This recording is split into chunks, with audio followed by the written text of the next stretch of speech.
few years ago, there was an email circulated about London Anthropology Day. Volunteers were elicited within the department, and I fancied doing it, so I said yes, and I came along, and I've done it every year since. I really enjoyed it. I thought it was really wonderful, the mix of kids that we got coming through the door, basically. I like that very much. I think that's quite a London phenomenon, but it's nice to be able to talk to them and also to dispel some of the ideas they have about Cambridge, because Cambridge can come across as so intimidating to these kids, and for them to just know that actually if you're committed, if you're interested in the subject, if you're driven, we want to see you as much as any other good department does. So that's lovely, and I think it's very well run, it's very central, so lots of kids come to it. I like very much the fact that lots of teachers come to it, so I find conversations with teachers who are running the new IB Anthropology course as well as the A-level course. I just find it really interesting talking to them about their experiences of teaching this, and then their students applying to us, and so kind of joining things up in terms of my own knowledge of how the discipline is working at the moment on the ground. So that's why I like doing it. And every year we always bring students, and we always ask students if they want to come, so our own undergraduates. And every year we have a fantastic response. So this year again we've got 5 students who've volunteered to turn up, and we pay their travel fare, but that's about it. And they do it because they like to be able to talk to other students who are thinking about applying to read anthropology, and I think they are a fantastic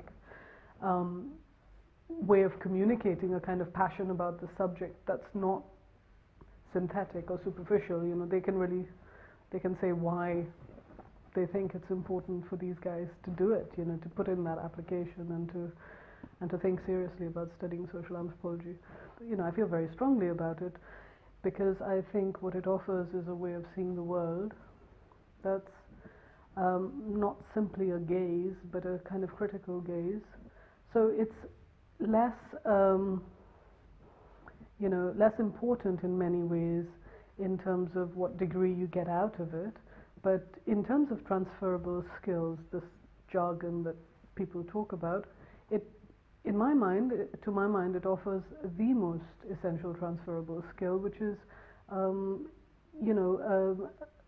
a way of viewing the world no matter what situation you happen to find yourself in. So your own kinship, your own immediate concerns, your own community, your own place in the world, your own work, your identity. I mean, it has such a profound impact on the ways in which you conceptualize